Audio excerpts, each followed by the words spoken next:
बाद जो है वो चुनाव प्रक्रिया पूरी होते ही पीएम किसान सम्मान निधि की जो ये 21वीं किस्त है उसको जारी किया जाएगा। और चूंकि बिहार में चुनाव प्रक्रिया खत्म होने के साथ ही आचार संहिता जो लगी हुई थी वो भी जो है वो कंप्लीट हो जाएगी, उसको हटा लिया जाएगा। तो इसके बाद जो है वो सरकार इसको जारी कर देगी। इस बात को लेकर अब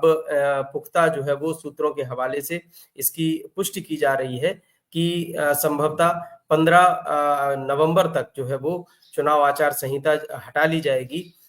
इसके बाद जो है ये किस्त जारी करने की दिशा में जो भी बाधाएं थी वो दूर हो जाएंगी और इसको जारी कर दिया जाएगा। ये बात बिल्कुल सही है कि पीएम किसान सम्मान निधि की 21वीं किस्त 20वीं किस्त की तर्ज पर ही डिले है और इसमें इसको लेकर किसानों को जो परेशानी हो रही है उसकी वजह से किसानों के मन में जो एक नाराजगी है वो बहुत स्वाभाविक है। जहां तक पीएम किसान सम्मान निधि के लाभार्थियों की सूची से जो नाम हटाए जाने की बात है वो इस योजना में चूंकि पिछली 20 किस्तों के दौरान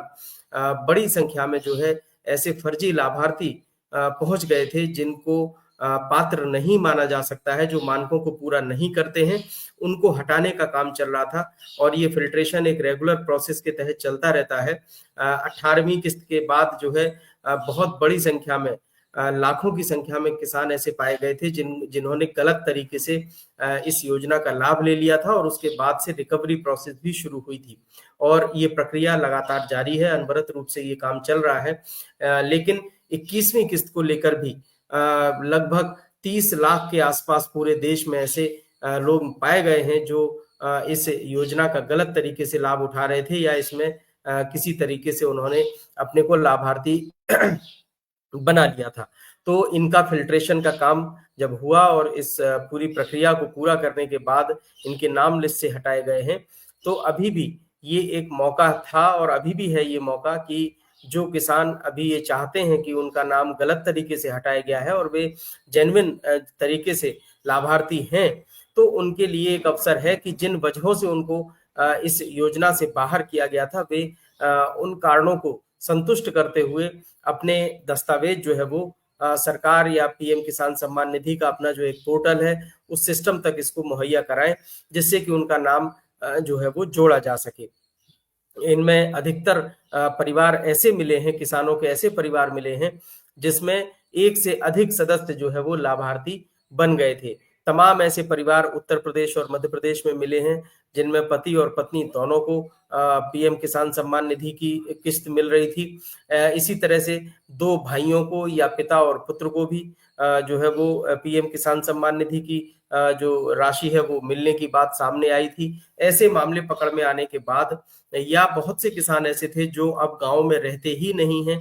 उनकी जमीन गांव में है जिसे वो लीज पर देते हैं खेती करने के लिए, उन्होंने भी अपना नाम लाभार्थियों की सूची में शामिल करवा लिया था। तो इस प्रकार के जो ये मामले हैं उनको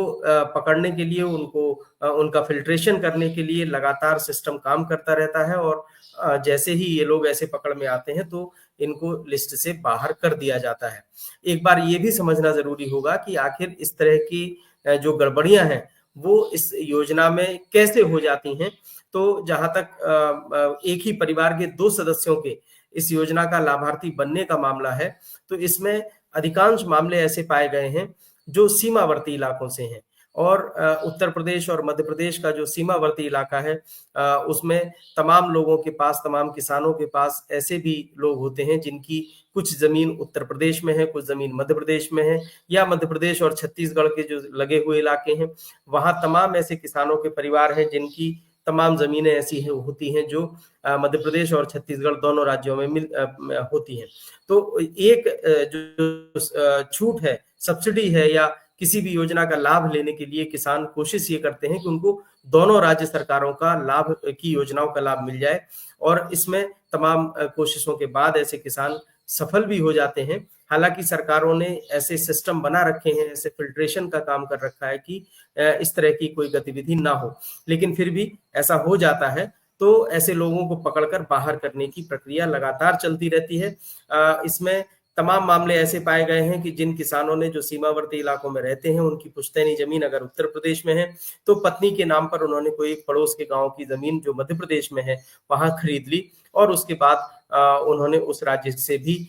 जो सरकारी योजनाएं हैं उनका लाभ लेना प्रारंभ कर दिया। जबकि पीएम किसान सम्मान निधि के जो बेसिक नियम है, लाभार्थी होने की जो पात्रता के नियम है, उसमें ये साफ तौर पर कहा गया है कि एक ही परिवार के सिर्फ एक सदस्य को, किसी एक सदस्य को इस योजना का लाभ मिल सकता है। चूंकि ये परिवार के लिए शुरू की गई योजना है, व्यक्ति के लिए शुरू की गई योजना नहीं है, इसलिए सरकार ने इस तरह का नियम बनाया है कि अगर परिवार में पिता को या पत्नी को या पति को ये इस योजना का लाभ मिल रहा है तो फिर परिवार का कोई और सदस्य इसका लाभार्थी नहीं बन सकता है। तो ऐसे में जिस परिवार में पति के नाम पर जमीन अगर किसी एक राज्य में है और पड़ोसी राज्य में पत्नी के नाम पर है, तो उसने दोनों राज्यों से लाभार्थी बनने का जो है वो जो अवसर था उसको बखूबी जो है वो भुनाते हुए इस तरह के लाभ लिए हैं। इसी प्रकार से तमाम ऐसे परिवार हैं जो अब शहरों में रहने लगे हैं, लेकिन इसके पहले वो गांव में रहते थे, खेती करते थे और अब वो कोई और काम करने के सिलसिले में शहर चले गए, शहरों में बस गए और अपनी गांव की जमीनें गांव के ही किसानों को लीज पर दे दी, भूमिहीन किसानों को दे दी। तो ऐसे किसान भी इस योजना के लाभार्थी बन गए थे और उनको भी हटाने का काम सरकार ने किया है और उनसे अगर उन्होंने कोई ऐसी सहूलियत या कोई ऐसी किस्त जो है वो सरकार से ली थी तो उसकी रिकवरी का भी काम चल रहा है। दूसरा जो एक और मामला जिसमें सामने आ रहा है वो एक ही परिवार के तमाम सदस्यों का, उसमें बंटवारा ना होना एक बड़ी वजह है। तो जिन परिवारों में पिता और पुत्र के बीच में बंटवारा हो गया है, जमीनें अपनी अलग अलग कर ली गई हैं, उनके तो नाम इसमें जोड़े जा सकते हैं, लेकिन लाभार्थी बनने के लिए तमाम लोगों ने अपनी जमीनों का बंटवारा कर लिया जबकि वो रह रहे हैं एक साथ में। ये बहुत पेचीदा मामला हो जाता है ऐसे परिवारों की पहचान करना, क्योंकि कागजों पर अगर जमीन का बंटवारा हो गया है तो ये माना जाएगा कि उस परिवार में पिता और पुत्र की अपनी अपनी संपत्ति अलग अलग हो चुकी है और वे अलग जीवन यापन कर रहे हैं। लेकिन ऐसा सिर्फ योजनाओं का लाभ पाने के लिए तमाम किसान इस तरह के जो है वो हथकंडे अपनाते हैं और उसको पकड़ पाना बहुत मुश्किल होता है। तो परिवारों में डिवीजन हुआ है कि नहीं, जमीनों का बंटवारा हुआ है कि नहीं, उस पर अलग अलग खेती हो रही है या नहीं, ये सारी चीजों को जो है वो पहचानना, उसको पकड़ना ये बहुत कठिन काम होता है, दुरूह काम है। लेकिन फिर भी इस तरह के भी मामले सामने आए हैं तो उनको भी सरकार कंसीडर कर रही है। अगर कागजों पर जमीन का बंटवारा हुआ है तो ये माना जाएगा कि परिवार विभाजित है और फिर ऐसे परिवार में जो परिवार अलग अलग हो चुके हैं उनको अलग अलग सब्सिडी भी या अलग अलग योजना का लाभ भी देना सरकार की मजबूरी है। तो ऐसे में इस तरह के जो मामले आए हैं उनको जो है सरकार इसी तरीके से एड्रेस कर रही है। जहां तक अब सवाल ये उठता है कि जिन लोगों के नाम हट गए हैं या जो नए लाभार्थी हैं उनको क्या करना होगा कि वो अपना नाम इस योजना में जुड़वा सकें। तो उसके लिए सबसे आसान तरीका यही है कि जो 4 पैरामीटर तय किए गए हैं उन चारों को फुलफिल करें। सबसे पहले अपने बैंक को आधार कार्ड के साथ में लिंक करना, बैंक खाते की ई-केवाईसी कराना, फार्मर रजिस्ट्री बनवाना, ये बहुत जरूरी है। और इसके साथ साथ अपनी जमीन का पूरा जो रिकॉर्ड है, खसरा खतौनी और ये सारी चीजें जो ऑनलाइन अपलोड करनी है उनको जो है करना ये अत्यंत आवश्यक है और सभी किसानों को ये करना ही होगा। जिनके खाते इस तरह से अभी अपडेट नहीं हुए हैं उन्हीं के नाम इस लिस्ट से हटाए गए हैं, तो ऐसे किसान इन कामों को पूरा कर ले। एक मामला सबसे ज्यादा जो आ रहा है वो फरवरी 2019 के बाद जिन किसानों ने जमीन खरीदी है उनको योजना का लाभ मिलेगा या नहीं मिलेगा, या जिन्होंने फरवरी 2019 से पहले की जो जमीनें हैं उनको मिलने में कहीं किसी तरह की कोई दिक्कत नहीं आ रही है। कुछ किसान ऐसे थे जिनकी रजिस्ट्री हो चुकी थी लेकिन दाखिल खारिज नहीं हुआ था, तो ये रेवेन्यू के जुड़े हुए ऐसे टेक्निकल इशू हैं कि दाखिल खारिज कब हुआ था। लेकिन अगर जमीन पर खेती कोई किसान रजिस्ट्री होने के साथ ही कर रहा है, इस बात के वो सबूत देता है, तो फिर जो है उसकी सब्सिडी या उसकी